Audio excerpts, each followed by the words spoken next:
Level 1. The Juggling Act. You're 32 years old, and most mornings start before the sun is even up, somewhere between your mother's pillbox and your kids' lunchboxes. Your mother lives 20 minutes away, in the house you grew up in, insisting every single day that she doesn't need any help. But you've seen the stove left on, the mail piling up unopened, the same story told twice in one phone call. At the same time, your own 2 kids are still small enough to need you for almost everything. Snacks, permission slips, a hand to hold at the bus stop. You love your husband, and he tries, picking up what he can after his own long shifts, but there's only so much one person can absorb before something quietly slips through the cracks. You tell yourself this is just a season, a rough patch that will ease up once things settle down.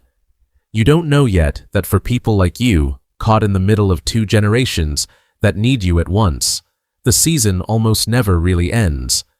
Every phone call makes your stomach drop a little, a nurse, a school number, your mother's neighbor checking in. You are always the first name anyone calls, the one who fixes things, who shows up, who somehow finds one more hour when there isn't one to find. At night, once everyone else is finally asleep, you sit alone in the kitchen for a few quiet minutes, and that's the only part of the day that still feels like it belongs to you. You keep telling yourself it will get easier, that this is temporary, that somewhere ahead, there has to be an easier version of your life waiting. For now, though, you just keep moving. One more errand, one more phone call, one more day survived. You catch your reflection in the hallway mirror some nights and barely recognize how tired your own eyes have become. Still, when your daughter wraps her arms around your neck at bedtime, for just a moment, none of it feels impossible. Level 2. The Sacrifice. The bills from your mother's new medication arrive quietly, but they never stop climbing. You pick up a second job on weekends, telling everyone it's temporary, just until things stabilize. Your husband suggests moving your mother in with you, and for a while, it actually helps. But it also means giving up the guest room, the quiet hallway, the last bit of space that used to be yours. You start skipping lunch some days, not because you're busy, but because skipping it saves just enough to cover a prescription copay. Your kids notice you're tired more often and start asking softer, smaller questions, careful not to add to whatever it is you're carrying. Late one night, you open a new credit card application, just as a safety net, you tell yourself, not something you'll actually use. Somewhere in the back of your mind, a small warning voice says, "This is exactly how people get stuck." You close the tab anyway, and open it again a few days later, when the numbers still don't add up. Nobody tells you sacrifice like this, because they want to be praised for it. They just quietly disappear into the version of themselves that keeps everyone else afloat. You start telling small lies about money, not because you enjoy lying, but because the truth feels too heavy to say out loud. When your husband asks how the credit card is doing, you say it's fine, and technically, for now, it still is. At your mother's house, you quietly start sorting through years of unopened mail, hoping nothing in there is worse than what you already know about. Some nights you do the math over and over, moving numbers around in your head that never quite balance. You keep telling yourself that once you catch up, just once, everything will finally feel steady again. Level 3. The Debt. The credit card balance you told yourself you'd pay off within a month is still climbing 3 months later. You take on a third weekend shift, telling your husband it's just for a little while longer. Your mother's specialist appointments cost more than the 2 jobs combined can really absorb, so you start choosing which bill gets paid late. You miss your son's school play because the extra shift pays double, and you tell yourself he'll understand someday. He says it's fine when you apologize, but he doesn't quite look at you the same way for the rest of that week. You start rehearsing the buy now, pay later math in your head like a second language, 4 payments of this, 3 payments of that. Every glamorous idea of what a stable family looks like from the outside is really just a stack of bills quietly waiting to come due. You stop opening some of the letters from the bank, not because you don't know what's inside, but because you already do. Your mother, in one of her clearer moments, asks if money is tight, and you lie to her the same way you lie to everyone else. You promise yourself this debt is temporary, a bridge to get through this one hard stretch, not a permanent part of your life. But another bill always seems to arrive right when you thought you'd finally caught up. At the grocery store, you now calculate everything twice before it goes in the cart and put a few things back without saying why. Your husband notices and asks gently if you two should sit down and go through the numbers together. You say you will, soon, once things calm down, the same soon you've been promising for months. Late at night, you sit with the calculator glowing on your phone screen, watching the total refuse to move in the direction you need. You wonder, quietly, how many other people are sitting in their own kitchens doing exactly this same math. Level 4. The distance. Your husband starts asking why you're always on your phone checking accounts instead of actually being present with the family.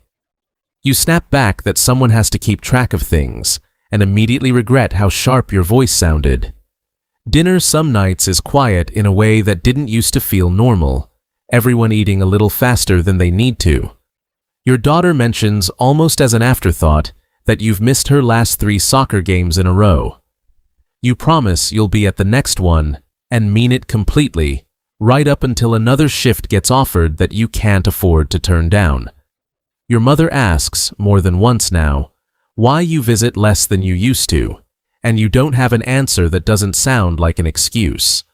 Your husband suggests couples counseling, half joking, but you both know he isn't really joking. You lie awake some nights next to him, close enough to touch, feeling further away from him than you ever have. The kids have started going to him first with things that used to always come to you. You tell yourself it's just a phase, that things will realign once the money situation eases up a little. But a part of you has started to wonder what exactly you're holding all of this together for, if everyone keeps drifting further from you anyway.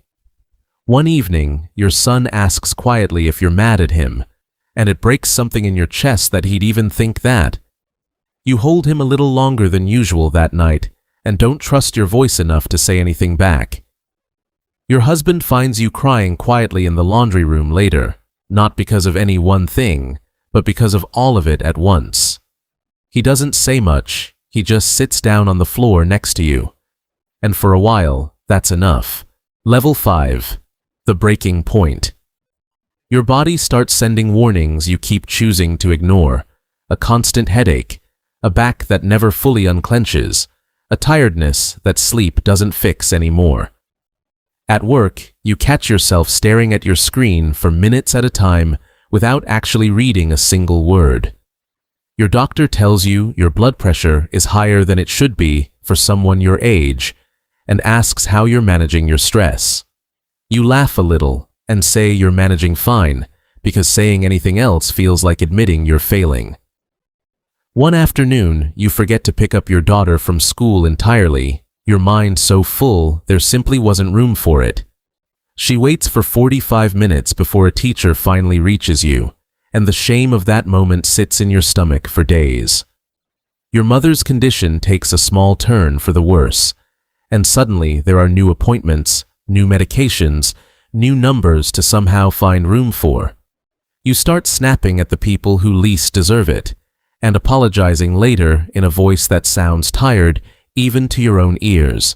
Even to your own ears. You skip your own follow-up appointment twice in a row, telling the receptionist you'll reschedule, knowing you probably won't. Some nights you sit in your car outside the house for 10 extra minutes, not ready to go inside and be needed by anyone else yet. You start to resent the very people you love most, and hate yourself a little for feeling that way. One night, you finally break down in front of your husband, admitting for the first time that you don't know how much longer you can keep this up.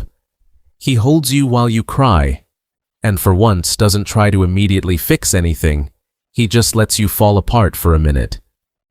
It's the first time in a long time you've let anyone see exactly how much this is actually costing you.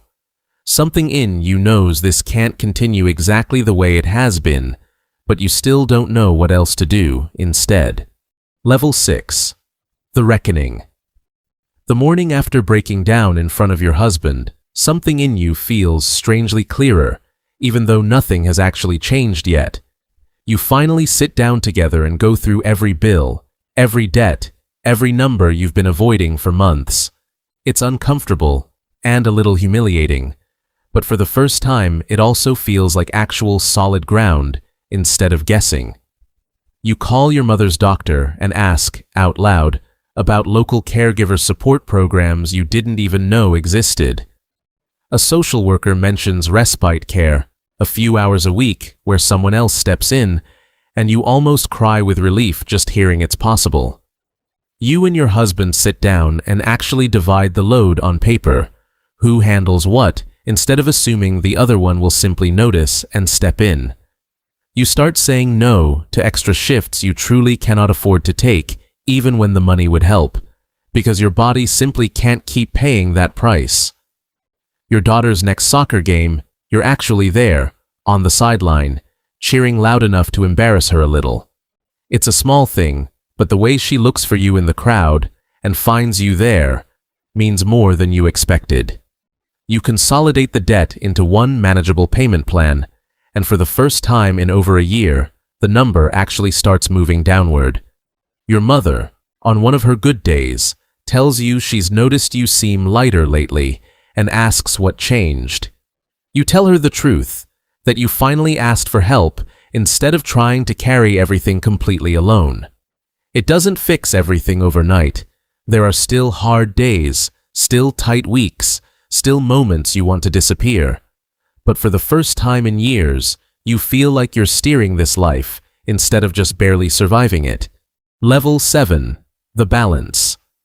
A year later, the version of your life you're living now would be almost unrecognizable to the version of you who broke down in that kitchen. The debt is finally paid down to something manageable, no longer a shadow hanging over every single purchase. Your mother has settled into a rhythm with part-time in-home care, and you visit now because you want to, not just because you have to. Your kids have stopped asking softer, smaller questions because they don't need to protect you from anything anymore. You and your husband actually talk again, real conversations, not just logistics traded across a kitchen counter. You still work hard, you still have hard weeks, but the exhaustion now has an edge of purpose instead of just dread. You've started mentoring a younger coworker who's just beginning to care for her own aging father, sharing everything you wish someone had told you sooner. The pressure that once nearly broke you turned out, somehow, to be the exact thing that taught you how to actually hold your life well. You didn't get here by carrying less. You got here by finally learning how to ask for help and by refusing to disappear inside your own exhaustion. At your daughter's next school event, you're not just present, you're actually fully there, watching her, not your phone. Your mother tells you one quiet afternoon that she's proud of the person you became under all that weight. You don't tell her how close you came to breaking, you just let the compliment sit there, and finally, let yourself believe it. You built something real out of the hardest years of your life, not because the weight ever got lighter, but because you finally learned how to carry it differently.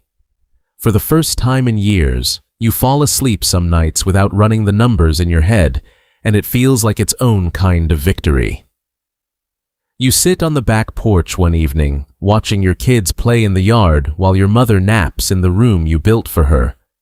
In another house, across town, someone in her late 20s just hung up the phone with her father's new doctor, feeling the exact same fear you once did. She doesn't know yet how hard the next few years will be. But maybe, if she's lucky, she'll find her way to asking for help sooner than you did. The cycle continues, but this time, it doesn't have to be carried entirely alone.